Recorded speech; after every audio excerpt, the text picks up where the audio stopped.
Ya, Shalom Bapak Ibu Saudara sekalian. Kami ucapkan selamat sore, selamat berbakti dalam nama Tuhan Yesus. Kita merasakan kasih-Nya Tuhan, kemurahan Tuhan, walaupun di luar cuaca buruk, tetapi kita anak-anak Tuhan, kita setia kepada Tuhan. Tuhan tahu kerinduan kita untuk kita datang beribadah kepada Tuhan. Tuhan yang kita sembah, Tuhan teramat baik, sangat baik. Sebelum kita menyerahkan ibadah ini, kita mau berdoa terlebih dahulu. Kami mengucapkan syukur terima kasih Tuhan Yesus atas kasih setiamu, atas kebaikanmu Tuhan, atas pemeliharaanmu sepanjang hari hingga saat ini Tuhan.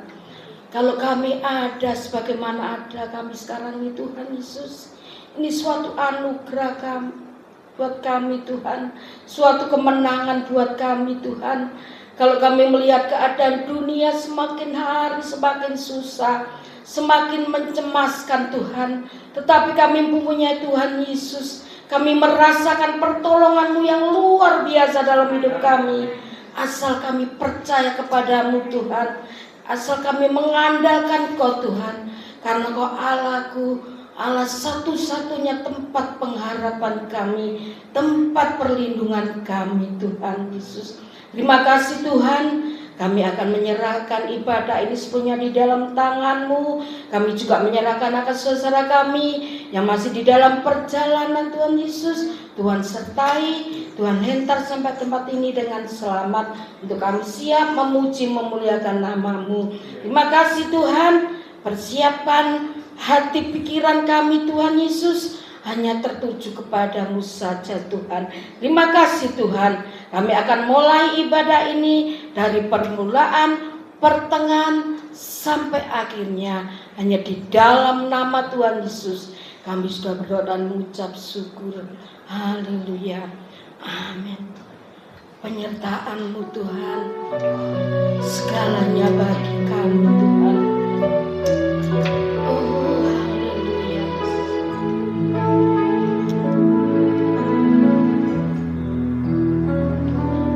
Penyertaan-Mu Tuhan, segalanya bagiku. Hadir-Mu di hidupku, terutama bagiku. Penyertaan-Mu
dalam hidup kami. Karena kami tidak mampu sendiri, karena Engkaulah segalanya bagi kami.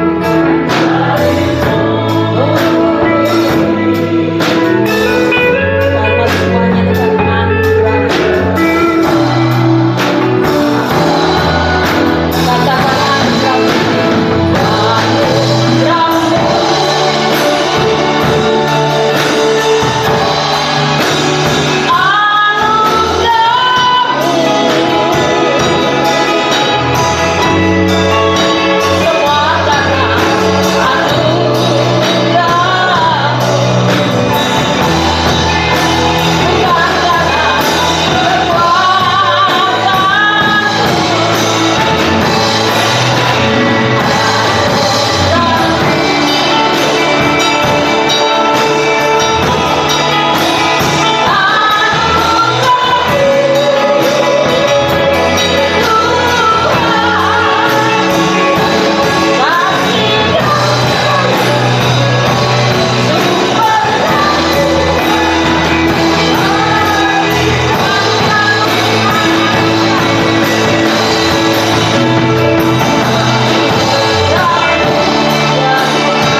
yang jadi kerinduan Bapak Ibu pada saat ini, Tuhan ada di tengah-tengah kita. Penyertaannya senantiasa sempurna dalam hidup.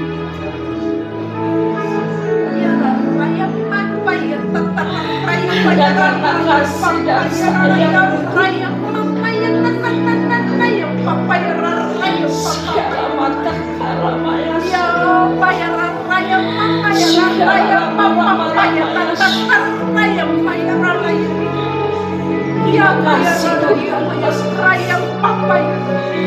terima kasih atas penyertaan-Mu Tuhan.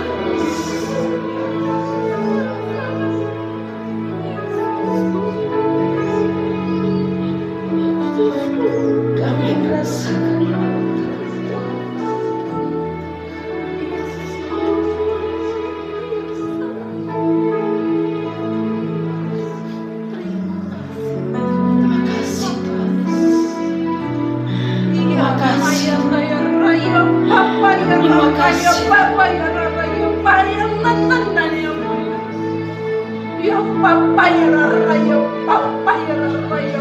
anugerah-Mu,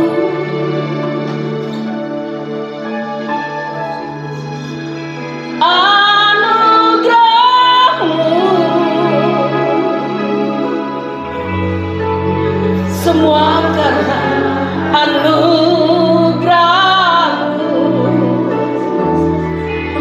bukan karena kekuatanku.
Terima kasih Tuhan. Hanya karena anugerah-Mu Tuhan, Engkau mengasihi setiap kami pada saat sore hari ini Tuhan. Sungguh Tuhan, kami merasakan kasih-Mu yang luar biasa dalam hidup kami. Atas penyertaan-Mu Tuhan. Terima kasih Tuhan Yesus, terima kasih. Kami akan bersorak-sorai bagi kemuliaan-Mu Tuhan. Kami percaya Tuhan, Kau sudah hadir di tengah-tengah saat ini, melawat setiap kami Tuhan. Terima kasih Tuhan Yesus, terima kasih Tuhan. Hanya di dalam nama Tuhan Yesus kami sudah berdoa dan mengucap syukur. Mari sama-sama kita katakan amin. Sekali lagi bukan kuliah Tuhan kita. Haleluya. Mari kita siap untuk memuji nama Tuhan. Kita mau serukan namanya. Nyanyi glory, glory, glory bagi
Puji nama Tuhan.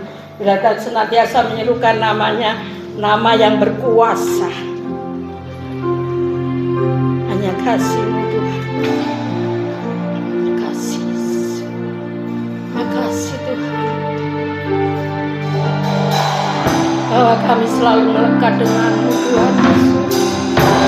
Kami tidak mampu jelasin tanpa-Mu Tuhan.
kami sampaikan pujian kami, biarlah pujian kami boleh menyenangkan hati Tuhan. tiba saatnya untuk kembali kami akan belajar kebenaran firman Tuhan. Mari urapi setiap kami Roh Kudus, supaya kami boleh menangkap dan mengerti pesan kebenaran yang akan kami terima. Urapi pula hamba-Mu yang terbatas, lalu pikiran dan perkataan Kristus pada diri hamba-Mu. Bila Tuhan yang berkata-kata melalui mulut bibir hamba-Mu, sampai kelapsan Tuhan bagi setiap kami saat ini. Kami umat-umat Tuhan siap untuk menerimanya. Di dalam nama Tuhan Yesus Kristus, semua yang siap diberkati dengan firman Tuhan bersama kita berkata amin. Silakan duduk kembali saudara. Lalu hari ini kita akan kembali belajar kebenaran firman Tuhan. Judul perenungan firman Tuhan pada hari ini adalah tertanam di dalam Tuhan. Sekali lagi, tertanam di dalam Tuhan. Mungkin Bapak Ibu Saudara bertanya, mengapa harus tertanam? Ya, tertanam di dalam Tuhan.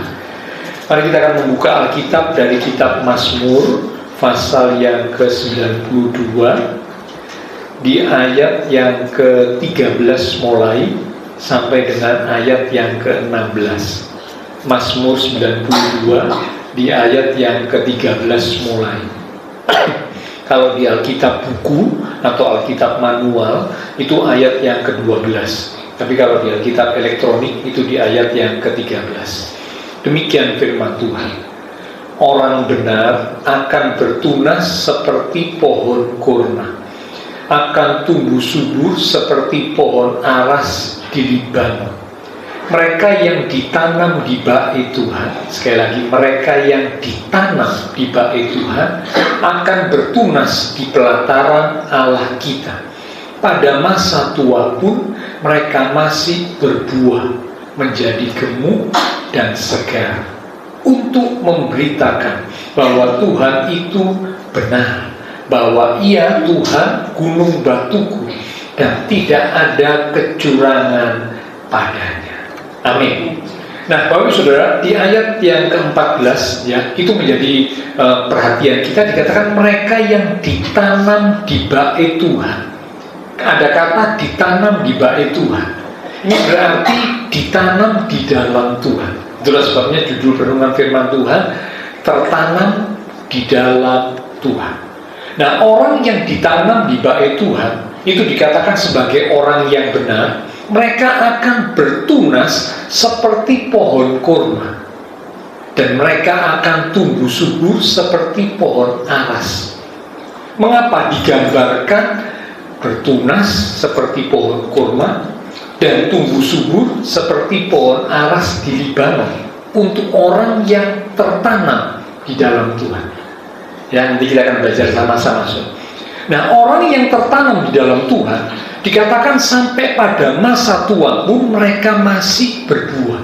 Biasanya, pertambahan usia, ketika seseorang sudah masuk usia lanjut, ya, usia tua, ya, usia pensiun gitu ya. Nah, biasanya orang itu sudah kurang produktif atau bahkan tidak lagi produktif.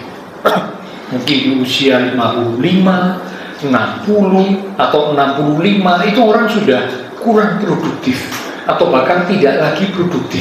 Ya, mereka sudah tidak melakukan apa-apa, mereka tidak beraktivitas, mereka tidak lakukan apa-apa, cuma diam saja, bengong. Nah, orang yang seperti ini biasanya itu akan mengalami kemerosotan yang cepat sekali. Kesehatannya merosot. Karena tidak ada aktivitas, tidak ada kegiatan yang dilakukan. Kemampuan berpikirnya juga merosot. Daya ingatnya juga merosot. Biasanya akan cepat atau mudah lupa. Ya, maksudnya lupa itu pikun juga. Biasanya orang kalau tidak ada aktivitas, tidak ada yang dilakukan, ya cuma diam saja, cuma tidur, makan, tidur, makan. Itu aja saudara ya. Itu akhirnya akan jadi menurun, merosot semuanya. Ya, kesehatannya merosot, cara berpikir pikirannya merosot, ya, daya ingatnya juga merosot, fisiknya juga merosot, banyak hal dalam kehidupan akan merosot karena tidak produktif. Nah, sebab itu biasanya disarankan ya bagi para lansia yang sudah usia lanjut tetap diupayakan untuk bisa produktif. Walaupun mungkin tidak bisa produktif seperti orang yang usia muda, ya, tapi paling tidak ada sesuatu yang tetap dilakukan. Ya mungkin ada hobi apa, ya ada kesukaan apa, itu tetap dilakukan. Ya supaya apa? Melatih pikiran, daya ingat, tubuh tetap beraktivitas, tetap produktif. Ya. Nah, orang benar, orang yang tertanam di dalam Tuhan, dikatakan sampai tua pun mereka masih berbuah. Itu Alkitab berkata demikian. Luar biasa. Tidak berhenti berbuah, tapi masih terus berbuah di dalam Tuhan. Beberapa minggu yang lalu, Pak Kennedy sudah sampaikan firman Tuhan. Tuhan inginkan supaya kita ini bisa berbuah, hidup yang menjadi berkat, ya hidup yang memuliakan Tuhan, hidup yang berkarya bagi Tuhan. Itulah arti berbuah. Nah, Tuhan ingin supaya umatnya tetap berbuah sampai usia tua pun. Orang benar, orang yang tertanam di dalam Tuhan, mereka tetap masih berbuah. Ya, luar biasa.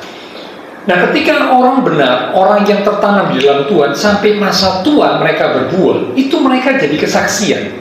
Orang lain yang melihat, wah luar biasa ya, meskipun usia lanjut, usia tua, tapi tetap bisa berbuah. Jadi satu kesaksian, wah Tuhan memelihara kehidupan orang benar. Tuhan pelihara kehidupan orang yang tertanam di dalam Tuhan, sehingga mereka sampai masa tua mereka tetap bisa berbuah. Dikatakan menjadi gemuk, menjadi segar. Ini bicara tentang tetap memiliki kehidupan yang berbuah. Ya, oke. Nah sekarang kita akan masuk.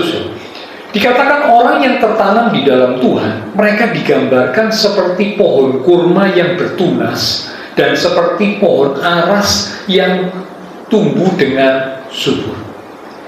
Pohon kurma. Pohon kurma ini adalah sebuah pohon yang unik. Mengapa? Karena biasanya benih dari pohon kurma ketika ditanam, itu benih itu waktu ditanam di tanah, tidak sekedar cuma ditanam atau diletakkan di tanah, tapi benih pohon kurma waktu ditanam di dalam tanah, itu di atas benih itu diletakkan batu. Jadi batu itu ada di atas benih. Ya, kalau bahasa Jawa bilang ngindii gitu ya, menekan, berada di atas benih. Wah, mungkin kita berkata, wah, kalau benih ditindih, ditumpukin dengan batu, bagaimana bisa tumbuh?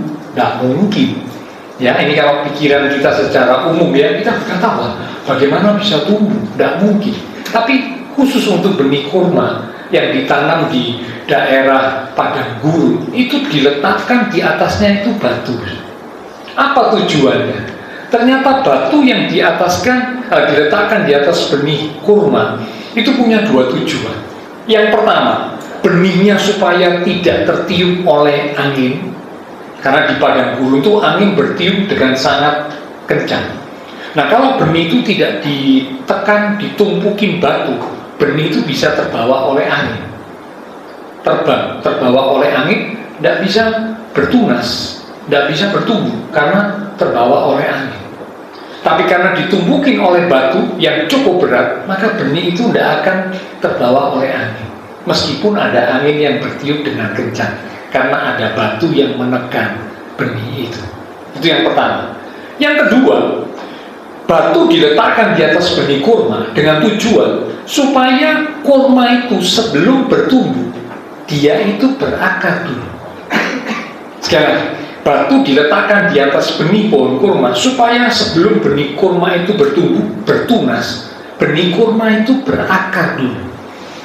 Dan memang survei menunjukkan ketika benih kurma itu sudah ditekan oleh batu, dia masih belum bisa tumbuh ke atas karena ada batu yang di atas benih itu.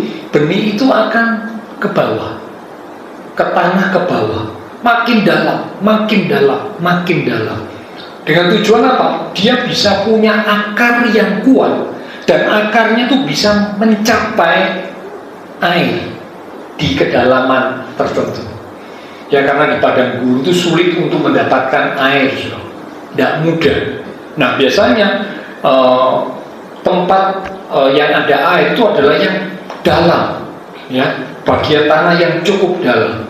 Nah, biasanya akar dari pohon kurma itu bisa mencapai kedalaman puluhan, bahkan ratusan meter. Akarnya itu bisa mencapai kedalaman puluhan, bahkan ratusan meter. Ya, ada yang menemukan itu katanya akar pohon kurma itu bisa sampai 200 meter ke dalam. Nah, saudara bayangkan ya, sangat dalam akar pohon kurma. Mengapa? Karena dia kan belum bisa tumbuh ke atas. Masih ada batu itu ya. Batu diletakkan di atas supaya tidak tertiup angin, yang pertama. Yang kedua, supaya pohon kurma ini berakar dulu. Kalau dia tidak berakar dengan baik, ya, dia tidak akan bisa tumbuh dengan baik di padang gurun yang cuacanya ekstrim, udaranya kalau siang sangat panas, malam sangat dingin, anginnya juga bertiup dengan kencang. Dia tidak akan bisa bertunas dan bertumbuh dengan baik kalau tidak punya akar yang kuat. Itulah sebabnya ditaruh batu di atasnya. Ya, nah, orang yang ditanam di dalam Tuhan itu digambarkan seperti pohon kurma yang bertunas. Kalau dia sudah berakar dengan kuat, itu pohon kurmanya, dia akhirnya tumbuh ke atas. Dia bisa menggeser batu yang kuat itu, batu yang cukup berat itu, bisa digeser. Karena dia sudah punya akar yang kuat ke dalam. Waktu dia tumbuh, waktu dia bertunas ke atas, dia bisa menggeser batu yang menutupi dia. Akhirnya dia bertunas, ya, bertumbuh. Itu yang pertama, pohon kurma. Yang kedua, orang yang tertanam di dalam Tuhan itu digambarkan seperti pohon aras. Nah, pohon aras ini selalu adalah sebuah pohon yang batang kayunya itu sangat kuat. Ya, semakin tua, semakin batang kayu pohon aras itu semakin kuat, tidak mudah lapuk. Biasanya kayu-kayu jenis tertentu itu gampang lapuk, tapi kayu dari pohon aras, dari batangnya pohon aras itu sangat kuat, tidak mudah lapuk. Semakin tua pohon aras justru semakin kuat. Pohon ini tahan terhadap perubahan cuaca yang ekstrim. Pohon aras ini tahan cuaca panas, cuaca dingin, angin yang bertiup kencang. Ini pohon aras ini tahan, kuat, ya. Nah, seringkali kayu pohon aras yang kuat ini digunakan untuk menjadi tiang penyangga. Tiang penyangga. Jadi waktu mendirikan rumah, bukan rumah biasa, tapi rumah yang besar seperti istana, itu tiangnya, tiang penyangganya itu menggunakan kayu dari pohon aras, kayu dari batangnya pohon aras. Bahkan kalau Bapak Ibu baca waktu Bait Allah Salomo didirikan, ya, nah, Bait Allah Salomo didirikan itu menggunakan tiang penyangga. Tiang penyangga yang digunakan adalah batang dari pohon aras. Mengapa digunakan? Karena batang pohon aras ini begitu kuatnya sampai digunakan. Nah, di rumah itu tiang penyangga itu sangat penting, ya. Rumah kalau tidak punya tiang penyangga yang kuat, rumah itu akan mudah roboh. Tapi rumah yang punya tiang penyangga yang kuat, ketika ada datang angin, ada datang mungkin gempa dalam batas yang wajar, rumah itu masih bisa kokoh berdiri. Tapi yang tidak punya tiang penyangga yang baik, rumah itu akan gampang roboh. Nah, batang pohon aras digunakan sebagai tiang penyangga karena dia begitu kuat. Jadi kita bisa ngerti sekarang mengapa orang yang tertanam di dalam Tuhan, orang yang dikatakan sebagai orang benar, dia digambarkan seperti dua pohon ini. Bertunas seperti pohon kurma, bisa bertunas karena punya akar yang sangat kuat ke dalam. Dia bisa menggeser batu dan dia bisa tumbuh. Lalu kemudian tumbuh subur seperti pohon aras, jadi kuat, kokoh, bisa jadi tiang penyangga istana, tiang penyangga Bait Allah yang dibangun oleh Raja Salomo. Mengapa? Karena kuat, karena kokoh. Itulah gambaran, ya, gambaran orang yang tertanam di dalam Tuhan. Ya, oke, sekarang kita akan belajar lebih lanjut, ya.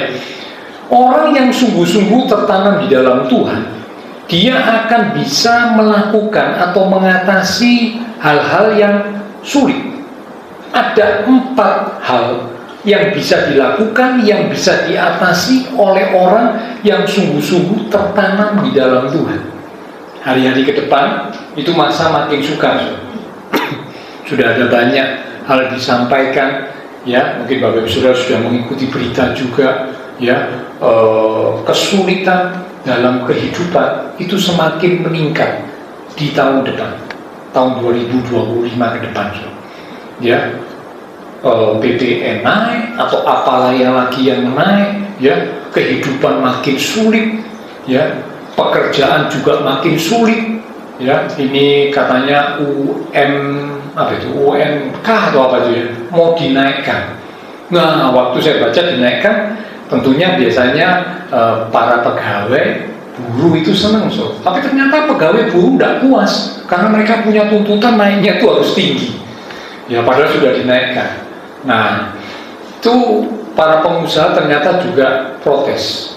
Kalau dinaikkan gini, pekerjaan sekarang sudah sulit, perekonomian perdagangan sudah sepi, dinaikkan gaji karyawan cukup tinggi, sekian puluh persen.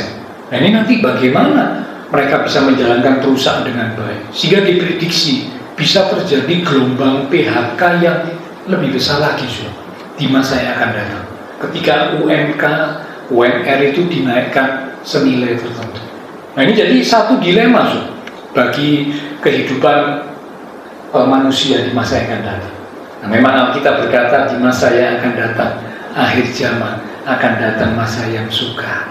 Jadi kalau Bapak Ibu Saudara dan saya yang ngerti firman Tuhan akan datang masa yang sukar, ya tidak usah kaget kalau tahu ada masa sukar. Sekarang bagaimana kita bisa mengantisipasi, bagaimana kita bisa menghadapinya, itu yang penting. Nah, orang yang bisa menghadapi masa sulit adalah orang yang hidupnya sungguh-sungguh tertanam di dalam Tuhan. Kalau yang tidak sungguh-sungguh tertanam, dia tidak akan bisa menghadapi masa sulit. Stres, frustasi, depresi, patah semangat, putus asa, kehilangan harapan, dan sebagainya. Mengapa? Karena tidak sungguh-sungguh tertanam dalam Tuhan. Nah, sekarang kita akan baca. Orang yang sungguh-sungguh tertanam di dalam Tuhan, dia akan mampu melakukan 4 hal. 4 hal yang dia akan bisa lakukan. Yang pertama, orang yang hidupnya sungguh tertanam di dalam Tuhan, dia akan mampu mengatasi kegagalan. Mampu mengatasi kegagalan. Bicara tentang kegagalan, siapa orang yang hidup di dunia ini yang tidak pernah gagal? Tidak ada. Kalau mau jujur, tidak ada. Orang yang tidak pernah gagal itu tidak ada. Ya, semua orang tentu pernah gagal. Tapi yang jadi masalah, sesudah gagal, bagaimana selanjutnya? Contoh, ya, saya membaca di sebuah tulisan gitu, ya, dikatakan Bill Gates. Bill Gates ini ya cuma cerita saya, yang tahu ya puji Tuhan, yang nggak tahu ya nggak apa-apa, pokoknya cuma sekedar cerita. Bill Gates ini adalah pengusaha, ya, yang kaya raya, bukan cuma tingkat nasional atau tingkat negara, tapi tingkat dunia. Dia yang memiliki Microsoft. Microsoft itu yang ada di komputer. Saudara buka komputer yang bukan Apple, itu rata-rata mesti menggunakan Microsoft. Tahu ya, yang buka komputer pasti tahu ada Microsoft. Ya, Windows berapa gitu, ya. Nah, Bill Gates ini ternyata di balik kesuksesannya, sebelum dia sukses, dia pernah gagal. Dan gagalnya itu cukup lumayan. Dia pernah drop out DU dari salah satu universitas yang terkenal, Harvard. Harvard ini universitas yang terkenal, ya, di dunia, ya, universitas yang hebat gitu, ya. Bill Gates pernah kuliah di sana, tapi dia nggak lulus, nggak sampai selesai, dia di DU, dikeluarkan, ya. Lalu kemudian dia mencoba bekerja. Nah, waktu dia bekerja, bisnis pertama, pekerjaan yang dia lakukan itu bernama Traf-O-Data. Saya juga nggak tahu, ya, Traf-O-Data itu apa? Saya nggak tahu, saya cuma baca di tulisan itu. Dia coba kerja, bisnis yang pertama itu namanya Traf-O-Data. Si Bill Gates, ternyata usahanya itu rugi, tidak bisa berjalan dengan baik, Sehingga Bill Gates ini akhirnya gulung tikar, tutup usahanya, gagal. Lalu kemudian dia tidak patah semangat, dia coba lagi. Nah, usaha berikutnya yang dia lakukan adalah Microsoft. Nah, tentunya awalnya merintis ya, Microsoft itu merintis. Mulai jalan, mulai berkembang, mulai berhasil sampai akhirnya mendunia.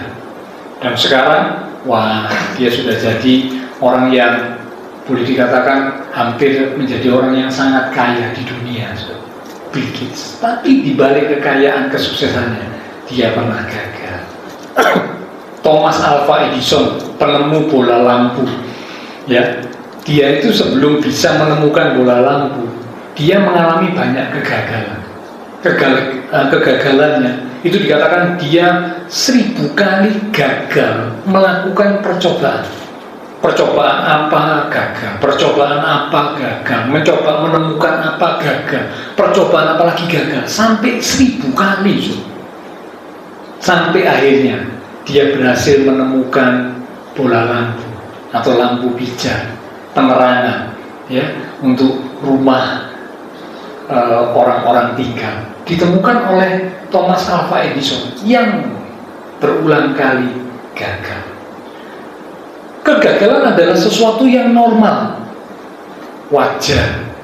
Tetapi yang jadi masalah, kalau umat Tuhan itu tetap tinggal dalam kegagalan, itu yang jadi masalah. Itu yang tidak normal, itu yang tidak wajar. Ya, tokoh-tokoh Alkitab pun kalau Bapak Ibu baca, mereka orang-orang yang pernah gagal. Satu saja tokoh Alkitab yang tidak pernah gagal. Siapa suruh? Tuhan Yesus.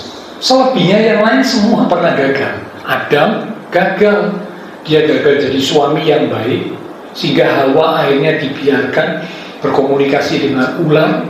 Hawanya jatuh, tergoda, terpikat oleh rayuan ular yang dipakai iblis, ngambil buah yang dilarang, dimakan, diberikan kepada Adam. Adam gagal.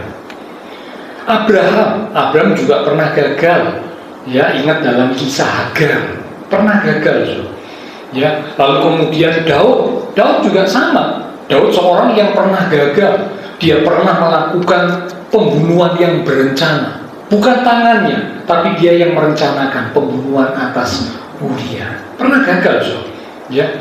Petrus juga orang yang pernah gagal, ya. Kegagalan Petrus yang paling dikenal oleh umat Tuhan itu biasanya adalah menyangkal Tuhan Yesus sampai 3 kali.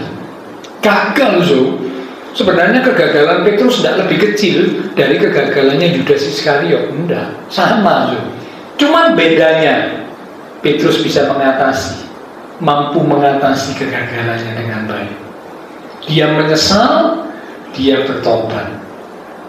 Yudas, dia menyesal, tapi dia tidak bertobat sungguh-sungguh, tidak kembali ke jalan yang benar, dia justru malah bunuh diri. Nah, itu bedanya. Semua tokoh Alkitab ternyata mereka itu semua pernah gagal. Jadi kegagalan itu adalah hal yang wajar. Nah, sekarang yang penting, yang pertama, orang yang sungguh-sungguh tertanam di dalam Tuhan, dia akan mampu mengatasi kegagalan, ya. Bisa mengalami kegagalan, tapi tidak terus terpuruk, tidak terus semakin hancur, tapi bisa bangkit kembali bersama dengan Tuhan. Mengapa? Karena tertanam di dalam Tuhan. Yang kedua, orang yang tertanam di dalam Tuhan, yang kedua, dia akan mampu menjaga hati dari kesombongan. Jadi menjaga hati dari kesombongan. Ini lawannya, ya. Kalau tadi yang pertama, mampu untuk bisa bangkit dari kegagalan, itu yang pertama. Tapi kalau yang kedua, orang yang bisa menjaga hati dari kesombongan. Biasanya ada banyak orang kalau waktu hidupnya susah, hidupnya menderita, kalau dia anak Tuhan, wah, itu biasanya sungguh-sungguh sama Tuhan, rajin berdoa, rajin beribadah, ya, dekat sama Tuhan. Karena apa? Susah, menderita, berat hidupnya, sungguh-sungguh sama Tuhan. Tapi mulai naik, mulai berhasil, mulai sukses, mulai diberkati, mulai sudah, ya, muncul, ya, maaf, kesombongannya. Wah, ini aku yang hebat. Kalau bukan aku yang kerja, kalau bukan aku yang lakukan, kalau bukan kepandaianku, tak bisa. Ini aku. Contoh dalam Alkitab ditunjukkan, ada seorang yang akhirnya jatuh karena kesombongan. Kita baca saudara ya, dalam kitab 2 Tawarikh pasal yang ke-26 di ayat yang ke-5. 2 Tawarikh pasal 26 di ayat yang ke-5. Perikopnya itu berjudul Raja Uzia. Jadi ini cerita tentang seorang raja yang bernama Raja Uzia. Ayat 5. Ia, yaitu Raja Uzia, mencari Allah selama hidup Sakaria yang mengajarnya supaya takut akan Allah. Stop sampai situ, jangan ditutup dulu ya. Dikatakan Raja Uzia mencari Allah selama hidup Sakaria. Siapa Sakaria? Sakaria ini adalah seorang imam yang mementori, ya, imam yang membimbing Uzia. Uzia waktu jadi raja umurnya sangat muda, umurnya 16 tahun. Biasanya orang kalau jadi raja itu harus seorang yang sudah punya pengalaman, seorang yang sudah banyak pengetahuan, banyak pengalaman, baru jadi raja. Tapi ini di umur yang sangat muda, 16 tahun, ya, Raja Uzia menjadi raja. Nah, dia butuh pendamping, dia butuh penasehat, dia butuh pembimbing, dia butuh mentor. Nah, yang jadi mentornya Raja Uzia waktu dia jadi raja adalah Imam Sakaria. Imam Sakaria ini ngajari supaya Raja Uzia takut akan Tuhan. Kalimat berikut. Dan selama Raja Uzia mencari Tuhan, Allah membuat segala usahanya berhasil. Nah, betul, kalau Bapak Ibu baca ayat-ayat berikutnya ya, sungguh-sungguh Raja Uzia mengalami keberhasilan. Meskipun umurnya masih muda, ya, tapi dia bisa mengalami keberhasilan, dia bisa membangun kerajaannya dengan sangat luar biasa. Kerajaannya jadi kuat, kerajaannya jadi kokoh di tangan Raja Uzia. Mengapa? Karena dia sungguh mencari Tuhan di bawah bimbingan mentor Sakaria. Oke, sekarang kita lompat ayat yang ke-16. Langsung 16 ya. Setelah ia di sini Raja Uzia ya, menjadi kuat. Menjadi kuat ini maksudnya jadi sukses, jadi berhasil. Raja Uzia menjadi tinggi hati sehingga ia melakukan hal yang merusak. Ia berubah setia kepada Tuhan Allahnya. Orang waktu susah, waktu sulit di awal pemerintahannya, dia merasa tak mampu, dia dibimbing, dituntun oleh mentor Imam Sakaria, dia nurut, hidup di dalam kebenaran, diajari takut akan Tuhan, membuat dia jadi berhasil, jadi sukses. Nah, setelah sukses, setelah berhasil, Alkitab mencatat dia jadi tinggi hati, dia jadi sombong. Pada umumnya memang manusia begitu, ya, waktu susah, waktu sulit, wah, sungguh-sungguh sama Tuhan, rendah hati, baik, sopan, ramah, dan sebagainya. Tapi mulai naik, karirnya, pekerjaannya mulai sukses, berubah. Seperti kayak Uzia, jadi tinggi hati, dan Alkitab mencatat, dia melakukan hal yang merusak, hal yang tidak baik, hal yang tidak benar, hal yang merusak hidupnya. Dan kalau Bapak Ibu baca selanjutnya, akibat kesombongannya Raja Uzia kena kusta. Tiba-tiba saja kena kusta. Waktu itu kusta itu penyakit yang tidak tersembuhkan. Orang yang kena sakit kusta pada masa itu, wah, kalau tidak mujizat itu tidak bisa sembuh. Nah, Raja Uzia waktu itu tiba-tiba kena kusta. Karena apa? Sombong. Allah menentang orang yang sombong. Allah menentang orang yang congkak, tinggi hati. Tapi Allah mengasihani orang yang rendah hati.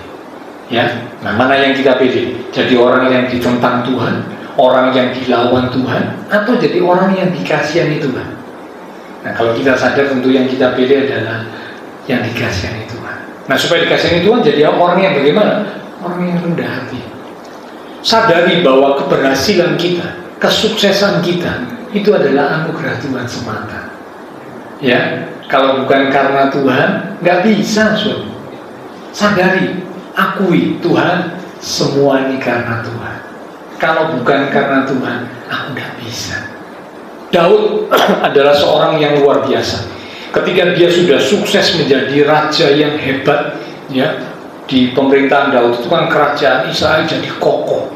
Tapi Daud berkata, ya Tuhan, punyamulah kebesaran, kejayaan, kemuliaan, kekayaan, semua itu Engkau yang punya Tuhan, bukan aku, tapi Engkau. Nah, itulah sebabnya Daud menjadi seorang yang sangat berkenan di hati Tuhan. Ya, jadi yang kedua, saudara, kita bisa belajar di sini bahwa orang yang sungguh-sungguh tertanam di dalam Tuhan, dia akan mampu menjaga hatinya supaya tidak sombong. Setelah diberkati, setelah sukses, tetap tidak sombong, tetap rendah hati, tetap mengakui semua ini karena anugerah Tuhan. Yang ketiga, saudara, orang yang sungguh-sungguh tertanam di dalam Tuhan, yang ketiga, dia akan mampu mengatasi kepahitan. Kepahitan. Dalam hidup ini ada banyak hal yang membuat berpotensi untuk membuat seseorang menjadi pahit. Mungkin karena kata-kata, mungkin karena perlakuan, ya, bisa jadi pahit. Istri pahit dengan suami, atau sebaliknya suami pahit dengan istri, anak-anak pahit dengan orang tua pahit dengan anak-anak, rekan kerja pahit dengan teman kerjanya, mungkin karena dapat perlakuan atau dapat kata-kata yang tidak enak, yang menyakitkan, pahit. Semua orang bisa, ya, mengalami yang namanya hati ini terluka lalu pahit, bisa. Tetapi yang jadi masalah, apakah kita bisa mengatasi kepahitan yang muncul di hati kita? Itu yang penting. Ya, orang yang tidak tertanam dalam Tuhan, dia akan sulit untuk melepaskan kepahitan. Hatinya akan dipenuhi dengan kepahitan, hidupnya dipenuhi dengan kepahitan. Nah, kalau hidup sudah penuh dengan kepahitan, bagaimana bisa menerima berkat dan anugerah Tuhan yang lebih lagi? Tidak bisa, karena yang ada dalam hidupnya ini pahit. Saya jadi ingat kisah tentang Naomi. Ya, Naomi ditinggal mati oleh suaminya, ditinggal mati oleh dua anaknya, lalu dia pulang ke kampung halamannya bersama dengan Rut. Nah, waktu dia pulang, itu orang-orang yang ada di kampung halamannya itu kaget melihat kondisinya Naomi. Rupanya kondisi fisiknya Naomi ini berubah, karena kehidupan yang sulit dialami oleh Naomi. Lalu orang-orang yang ada di kampung halamannya Naomi berkata, Naomi kah itu? Ya, lalu Naomi bilang, jangan panggil aku Naomi. Memang aku ini Naomi, tapi jangan sebut aku Naomi. Panggil aku Mara. Mara itu artinya pahit. Hidupku ini pahit. Suamiku mati, kedua anakku mati, pahit hidup. Tangan Tuhan terajung atas aku. Naomi dikuasai oleh kepahitan waktu itu, tapi untung akhirnya Tuhan pulihkan. Nah, ini beda dengan Yusuf. Kalau saudara ingat kisah Yusuf dalam Perjanjian Lama, Yusuf anak dari Yakub itu mengalami juga masa yang sulit. Bagaimana enggak? Dia dibuang ke sumur, dia dijual sebagai budak, kemudian dia difitnah masuk penjara. Mau belajar hidup benar, malah dapat mengalami hal-hal yang tidak enak, yang menyakitkan, yang membuat pahit. Nah, saya pikir biasanya, ya, kalau hidup seperti ini pasti akan berkata pahit hidup. Tapi kalau saudara baca kisahnya Yusuf, tidak ada kata-kata Yusuf yang mengucapkan kata-kata seperti yang diucapkan oleh Naomi. Tidak ada. Hidupku pahit Tuhan, tidak ada. Kalau saudara baca kata-kata Yusuf, tidak terlontar kata-kata hidupku pahit, tidak ada. Mengapa? Karena Yusuf tertanam di dalam Tuhan. Dia mampu mengatasi kepahitan. Bahkan saat saudara-saudaranya yang menyakiti, yang melukai dirinya, datang sujud menyembah. Nah, ini biasanya kalau orang dunia, kesempatan untuk membalas.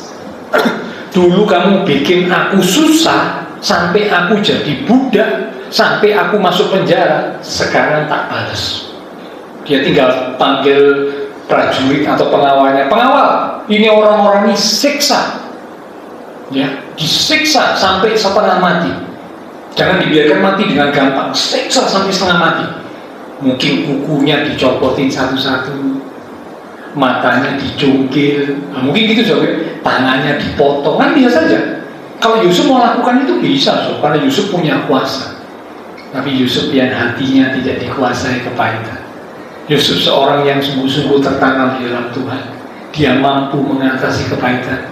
Dia berkata kepada saudara-saudaranya yang pernah menyakiti dirinya, memang kamu mereka-rekakan yang jahat buat aku, tapi Tuhan menggunakannya untuk mendatangkan kebaikan. Orang yang sungguh-sungguh tertanam di dalam Tuhan, dia akan mampu mengatasi kepahitan. Satu ayat kita lihat ya, dalam Ibrani pasal yang ke-12 di ayat yang ke-15. Ibrani pasal yang ke-12 di ayat yang ke-15. Jagalah supaya jangan ada seorang pun menjauhkan diri dari kasih karunia Allah, agar jangan tumbuh akar yang pahit. Ini bicara tentang kepahitan, yang menimbulkan kerusuhan dan yang mencemarkan banyak orang. Orang yang menjauhkan diri dari kasih karunia Allah, hidupnya tidak sungguh-sungguh tertanam di dalam Tuhan. Dia keluar, dia menjauhkan diri dari anugerah Tuhan, dari kasih karunia Tuhan, dikatakan akan tumbuh akar yang pahit. Dia tidak akan bisa mengatasi kepahitan. Hidupnya, hatinya pahit terus. Dan itu tentu ya, orang yang hatinya, hidupnya pahit, itu akan merugikan dirinya. Ya, oke. Ini yang ketiga. Orang yang tertanam di dalam Tuhan, dia akan mampu mengatasi kepahitan. Yang keempat, yang terakhir, orang yang tertanam di dalam Tuhan, dia akan mampu, yang keempat, berpikir positif. Sekali lagi, berpikir positif, sekalipun dalam keadaan yang sangat sulit, keadaan yang secara akal pikiran ini tidak enak, berat, menderita. Saudara ingat kisah 12 pengintai yang diutus oleh Musa untuk mengintai tanah Kanaan. Dari 12 pengintai yang sama-sama pemimpin suku itu ya, dari 12 suku, itu ternyata yang punya pikiran positif itu hanya 2 orang, Yosua dan Kaleb. Selebihnya 10 orang tidak mampu berpikir positif. Mereka berkata, memang tanah Kanaan itu tanah yang subur, tanah yang limpah susu dan madunya, tapi kita tidak akan bisa masuk. Penduduknya wah tinggi besar, ya, pertahanannya kuat, tidak mungkin kita bisa masuk. Pikirannya negatif. Itu 10 orang. Yang 2 orang, Yosua dan Kaleb, hanya 2 orang ini yang berpikir positif, yang berkata memang betul, ya, penduduknya kuat, benteng pertahanannya kuat, tapi kita punya Tuhan. Kalau Tuhan berkenan kepada kita, Tuhan akan bisa membawa kita masuk tanah Kanaan. Tuhan akan bisa menjadikan kita sebagai pemenang, sehingga akhirnya kita bisa merebut tanah Kanaan, tanah perjanjian. Tapi ya itu, ya, biasanya omongan negatif itu lebih mempengaruhi daripada omongan yang positif. Biasanya ya, biasanya omongan yang negatif itu lebih mempengaruhi penduduk atau orang Israel. Mereka lebih dengar kata-kata 10 orang. Kata-kata 2 orang Yosua dan Kaleb yang berpikiran positif nggak didengar, diabaikan. Dan apa kan akibatnya? Kalau saudara baca, 10 orang itu kena hukuman Tuhan, mati, kena tulah.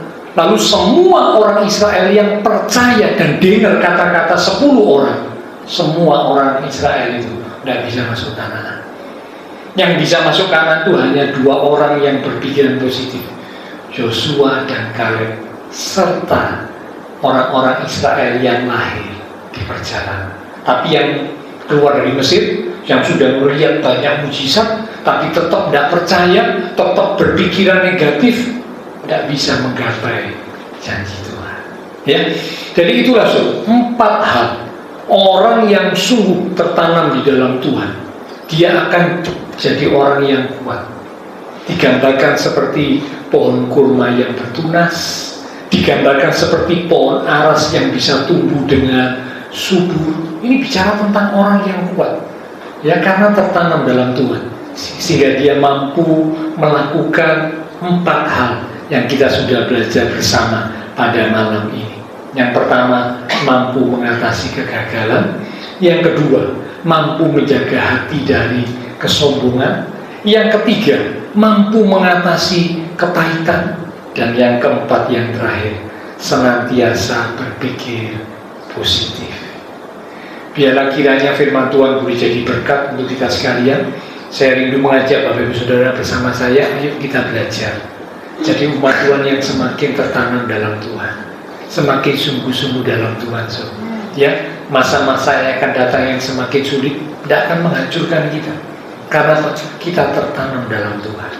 Kita mampu mengatasi kegagalan, kita mampu menjaga hati supaya kalau sudah sukses tetap tidak sombong, tetap rendah hati, sadar itu adalah anugerah Tuhan.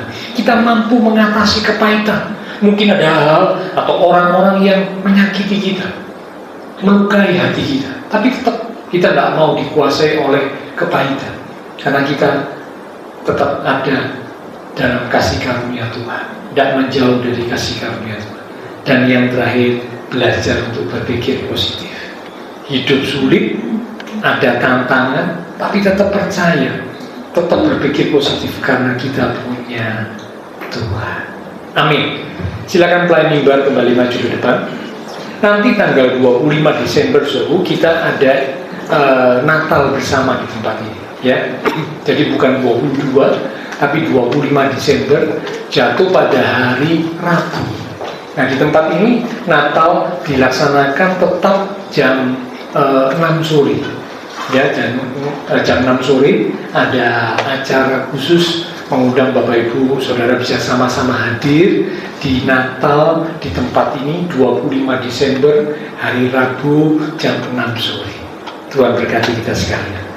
Kita kembali katakan lewat pujian tadi, pujian yang berkata, aku terhubung denganmu Tuhan, aku rindu untuk bersekutu dekat denganmu senantiasa ya Tuhan.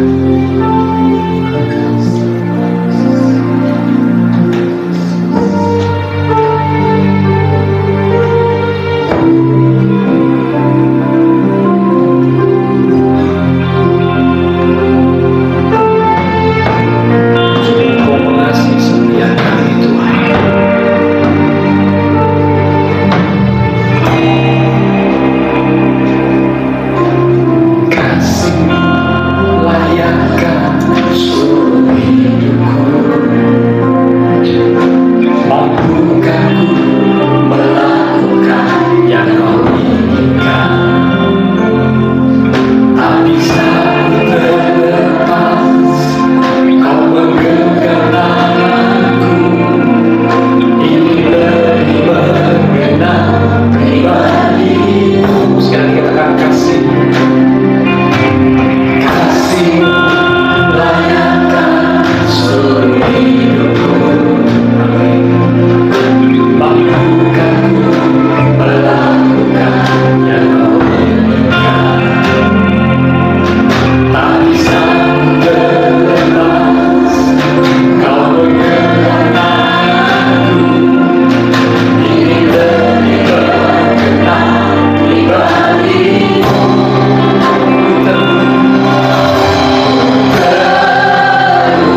sungguh-sungguh tertanam di dalam Tuhan. Artinya sungguh-sungguh melekat kepada Tuhan. Seperti pokok anggur, kalau ranting-ranting tidak melekat pada pokok anggur, ranting-ranting itu akan kering dan mati. Di luar Tuhan, kita tidak bisa melakukan apa-apa. Mari semakin kita melekat kepada Tuhan, mari kita semakin tertanam di dalam Tuhan, sehingga saat menghadapi masa-masa yang sukar di masa mendatang, kita bisa tetap kuat. Kita mampu mengatasi kegagalan, kita mampu menjaga hati kita supaya tetap rendah hati, kita mampu mengatasi kepahitan, dan kita mampu untuk tetap berpikir positif sekalipun situasinya sulit dan sukar. Mengapa? Karena kita tetap tertanam di dalam Tuhan. Mari bersama-sama dengan bangkit berdiri, kita akan katakan lewat pujian ini, ku terhubung denganmu. Kami mau senantiasa terhubung dan melekat kepadamu.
atas hidup kami.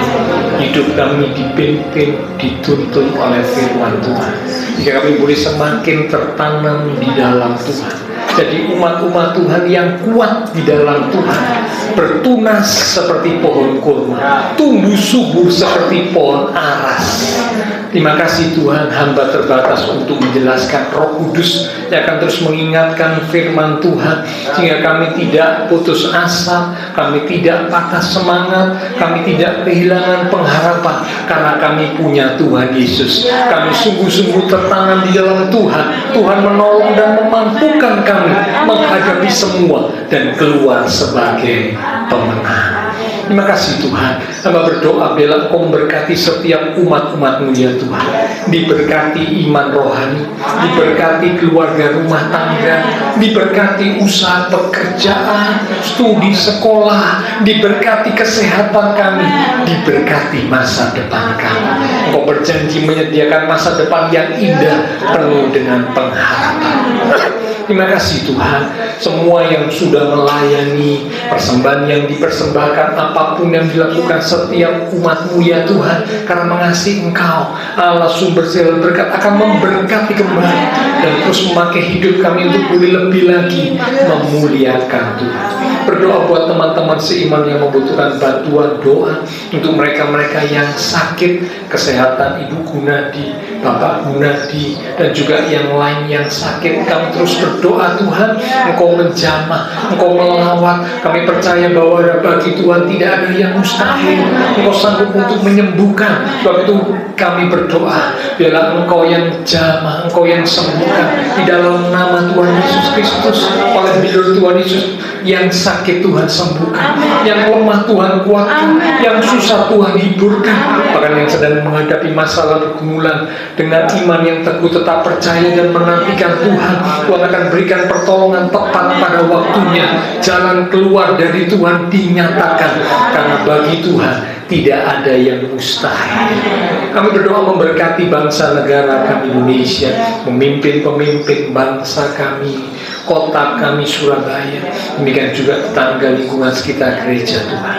Memberkati setiap jemaat Tuhan yang berulang tahun sepanjang minggu ini, dengan pertambahan usia yang Tuhan beri, membawa kami semakin sungguh-sungguh di dalam Tuhan. Berkati pula ibadah Natal yang diselenggarakan oleh semua gereja Tuhan di muka bumi Tuhan. Demikian juga yang akan diadakan GBI Rahel tanggal 25 Desember. Kami rindu ada kebersamaan, ada kesatuan, ada damai sejahtera, ada sukacita, sehingga semua umat Tuhan boleh mengalami makna Natal yang sesungguhnya. Setelah selesai ibadah, kami akan berpisah satu dengan yang lain, kembali ke aktivitas, kembali ke keluarga rumah tangga kami.